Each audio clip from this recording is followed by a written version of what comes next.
Assalamualaikum warahmatullahi wabarakatuh. Jumpa lagi dengan saya Ruliana Sofia.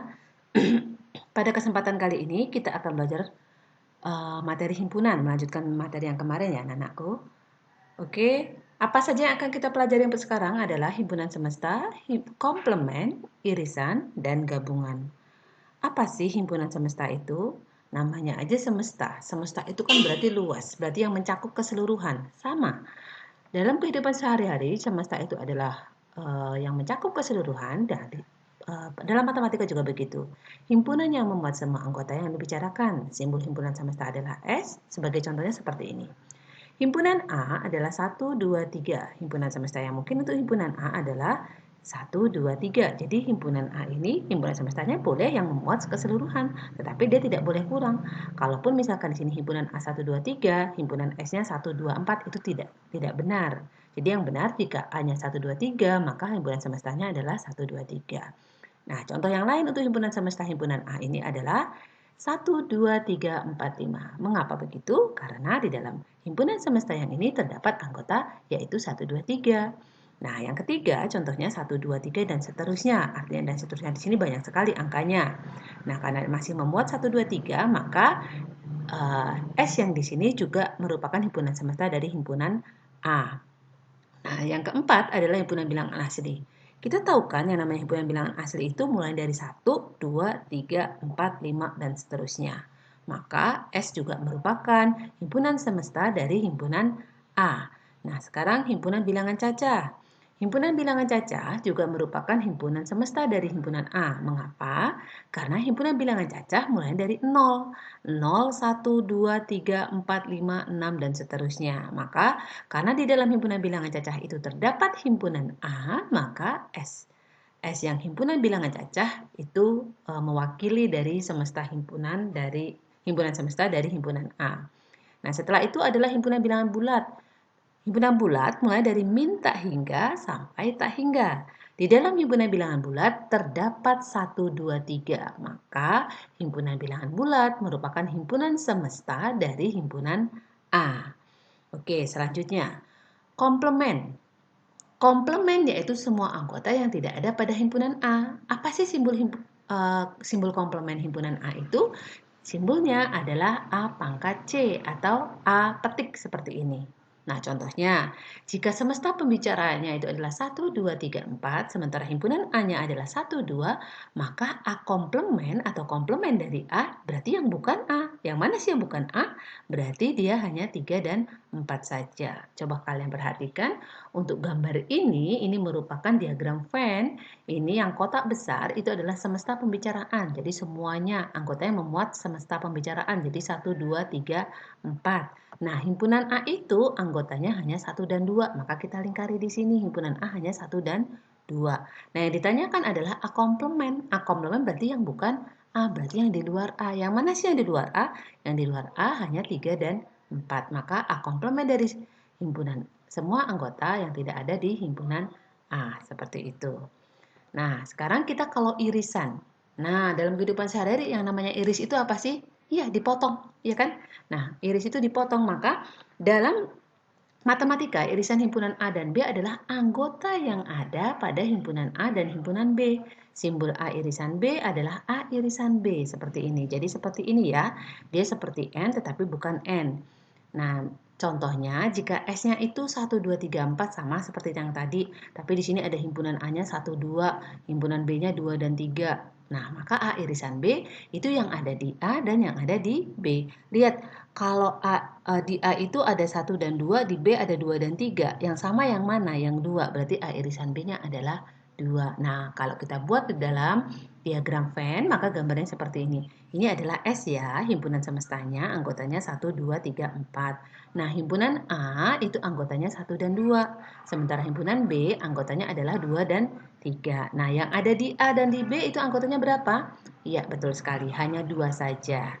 Oke, sekarang kita lanjutkan untuk gabungan. Namanya aja gabung. Namanya gabung itu berarti bersama, jadi satu gitu. Berarti gabungan himpunan A dan himpunan B adalah semua anggota yang ada pada himpunan A dan semua anggota yang ada pada himpunan B. Simbol A gabung B adalah A, U, B. Seperti ini ya, seperti huruf U ya. A gabung B bacanya. Jadi misalkan S itu anggotanya 1, 2, 3, 4, A itu 1, 2, B 2 dan 3. Maka A gabung B semua yang ada di A dan semua yang ada di B. Nah, di sini yang ada di A ada angka 1, yang di A-nya ada 2, yang di B aja 2, yang di B-nya juga ada 3.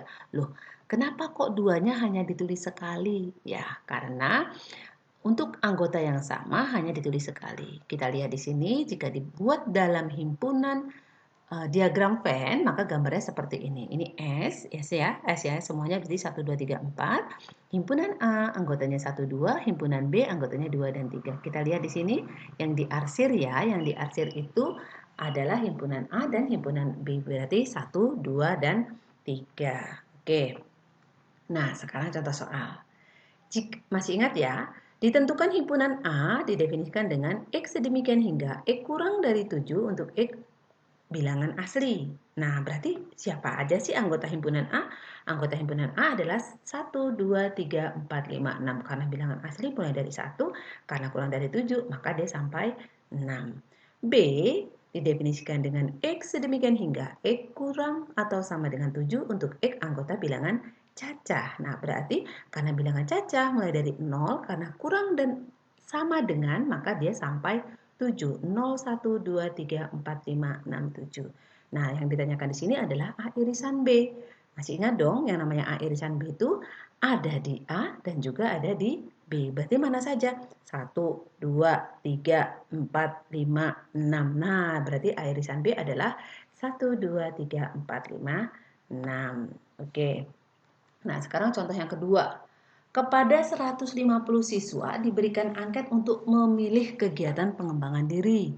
Setelah dikumpulkan, ternyata 105 siswa memilih olahraga, 82 siswa memilih seni, dan 70 siswa memilih olahraga dan juga seni. Jadi 70 siswa ini memilih olahraga dan juga seni.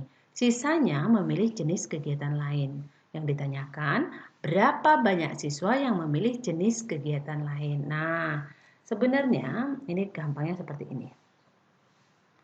Yang paling mudah kita gunakan diagram Venn ya. Nah, kita gambarkan dulu diagram Venn-nya seperti ini.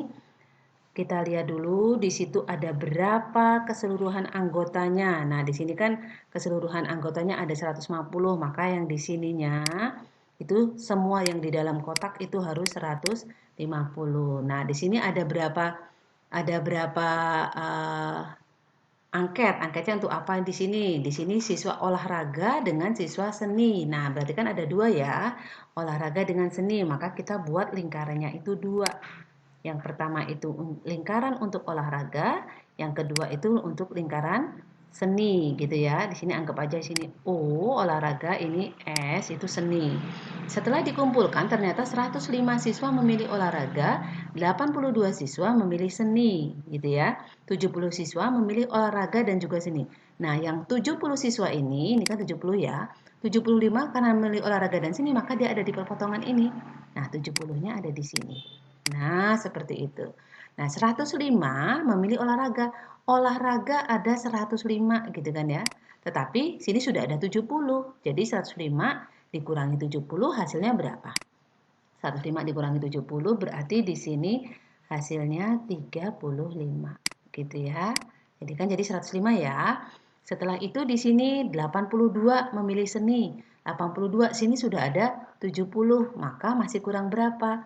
Masih kurang 12. Nah, terus siswa memilih olahraga dan sisanya adalah jenis kegiatan lain. Katanya di sini sisanya jenis kegiatan lain. Nah, ini sini kan kegiatan lain kita misalkan nilai X. Nah, di sini kita tulis yang X ini dia ada di dalam kotak tetapi dia di luar lingkaran. Nah, X-nya ada di sini. Nah, 35, 70, 12, dan X itu hasilnya harus 150 karena semasa pembicaraan kita hanya 150. Nah, cara penyelesaiannya 35 ditambah 70 ditambah 12 ditambah X sama dengan 150. Maka penulisannya seperti ini. 35 tambah 70 tambah 12 tambah X sama dengan 150. Maka X-nya sama dengan 150 dikurangi 117. Dari mana 117 ini? Dari sini. 35 tambah 70 tambah 12. Jadi X-nya hasilnya adalah 33 orang. Oke, lanjutkan. Contoh yang ketiga. Contoh yang ketiga, dari 44 siswa dalam sebuah kelas terdapat 30 siswa gemar makan bakso, 26 siswa gemar makan soto, dan 3 siswa tidak senang kedua makanan tersebut. Maka banyaknya siswa yang gemar kedua makanan itu adalah. Nah, sekarang soalnya begini, berbeda dengan tadi ya. Nah, tetapi ini juga paling mudah kita gunakan diagram Venn. Nah, kita buat dulu sama ya dengan tadi ya, diagram Venn-nya. Seperti ini. Nah, 44 siswa. Nah, kita tulis di sini. Oh, di sini semuanya ada 44 siswa. Terdapat 30 siswa gemar makan bakso, 26 soto, 3 tidak senang keduanya. Oh, di sini berarti kita buat dulu. Di sini ada bakso, di sini ada soto, ini ya, ini bakso, di sini ada soto, 3 tidak gemar, 3-nya di luar di sini. Nah, yang ditanyakan di sini adalah yang gemar kedua. Nah, ini yang ditanyakan yang gemar kedua makanan tersebut. Nah, berarti kan yang di tengah-tengah ini kan, yang tengah-tengah ini kita belum tahu berapa. Berarti kan nilainya adalah nah, yang diketahui di sini 30 siswa, di sini 30 siswa gemar makan bakso. Nah, 30, tapi di sini kan sudah ada X, maka di sini 30 dikurang X seperti itu. Nah, yang di sini 26 siswa, sini ya 26 siswa gemar makan soto. Sudah ada X-nya, maka yang di sini berarti 26 dikurang X juga gitu. Karena sini sudah ada X-nya ya. Nah, di sini Kak 44 itu keseluruhan. Nah, keseluruhan dari mana? Dari 30 dikurang X, ditambah X, ditambah 26 dikurang X, ditambah 3. Nah, jadinya bentuknya jadi seperti ini. 30 dikurang X ditambah X ditambah 26 dikurang X ditambah 3 sama dengan 44. Dari sini 44-nya. Jadi seluruh siswanya. Nah, 30 tambah 26 tambah 3 hasilnya 59. Utang X dibayar X kan habis. Berarti tinggal min X. Maka 59 dikurang X sama dengan 44. Nah, di sini 59, sini 44-nya ke sini ya. Maka jadi 59 dikurang 44. Ini minnya jadi pindah jadi plus ya. Sini X. Jadi X-nya sama dengan 15. Jadi siswa yang tidak gemar kedua makanan tersebut sebanyak 15 siswa. Jadi ada 15 siswa yang tidak suka keduanya. Oke, lanjutkan kita soal yang keempat. Nah, soal yang keempat seperti ini. C sama dengan X sedemikian hingga X kurang dari 7 untuk bilangan ganjil. Berarti berapa sih bilangan ganjil itu? Karena dia bilangan ganjil kurang dari 7, ada 1, 3, 5. 7-nya nggak masuk ya, karena nggak ada sama dengannya. Nah, sekarang di sini D didefinisikan dengan X sedemikian hingga X kurang atau sama dengan 11 untuk X bilangan prima. Berapa saja? Berarti anggotanya adalah 2, 3, 5, 7, 11. Nah, karena dia bilangan prima ya. Nah, yang ditanyakan di sini adalah C gabung dengan D. Nah, jadi kan di sini kan masih ingat ya yang namanya gabung itu yang namanya gabung kan berarti yang ada di yang ada di C dan juga ada di D. Nah, yang ada di C berarti semuanya. Di sini ada 1, ada 2, ada 3, ada 5, ada 7, ada 11. Nah, kalau kita gambarkan dalam diagram Venn, maka bagaimana nih? Diagram Venn seperti ini. Nah, di sini ada himpunan C, gitu ya, himpunan C sama himpunan D, seperti ini. Nah, sini ada C, sini ada D. Nah, C-nya anggotanya berapa saja? C-nya itu 1, 3, 5 gitu ya. Sementara himpunan D-nya ada 2, ada 3, ada 5, ada 7, ada 11. Nah, yang ditanyakan C gabung D, berarti yang diakhir semuanya ini. Nah, berarti yang ada di dalam sini semuanya. Berapa saja? Berarti hasilnya adalah 1, 2, 3, 5, 7, 11. Oke, kita lanjutkan soal yang keempat. Dari hasil voting di kelas 7A, ternyata 40% siswa suka membaca, 70% siswa suka menulis, dan 10% siswa tidak suka keduanya. Berapa sih persentase siswa yang suka keduanya? Nah, di sini kita lihat X siswa yang suka membaca dan menulis, S, siswa yang suka membaca, M, siswa yang suka menulis. Nah, kalau kita gambarkan dalam diagram Venn juga seperti tadi, jadinya seperti ini. Sudah ada bagian-bagiannya ya. Sini himpunan semestanya, karena dia persen, berarti himpunan semestanya harus 100. Nah, sininya harus 100 gitu ya. Nah, di sini ada himpunan permisalannya tadi S dengan himpunan apa M ya. Nah, M. Sini katanya yang suka menulis. Menulis itu ada 70%. 10% tidak suka keduanya. Tidak suka keduanya berarti di luar sini tidak suka keduanya. 40 siswa suka membaca. Membaca itu yang S, 40 siswa. X membaca dan menulis berarti X-nya di tengah-tengah di sini. Terus S itu siswa yang suka membaca, membaca ada 40 berarti 40 dikurang X seperti itu.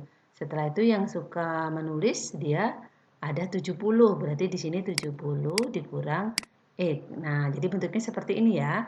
40 dikurang X, 70 dikurang X dan 10. Semuanya harus berapa? Harus 100. Nah, berarti di sini 40% dikurang X dapatnya dari sini ya. Terus ditambah X dapatnya ini, 70 dikurang X, di sini 70 min X, ditambah 10%. Yang ini 10% sama dengan harus 100 karena yang namanya persentase itu penuhnya harus 100%. Nah, sehingga 40 tambah 70 ditambah 10 hasilnya 120.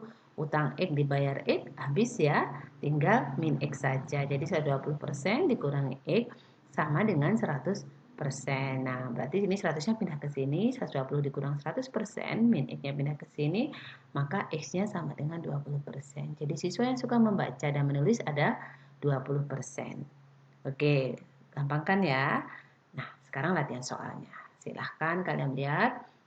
Yang nomor 1 sama ya sebenarnya, hanya di sini saya ganti-ganti sedikit. C sama dengan X, demikian X kurang dari 10 untuk X anggota bilangan prima. Di sini D-nya seperti ini bilangan ganjil, yang tanyakan C gabung D.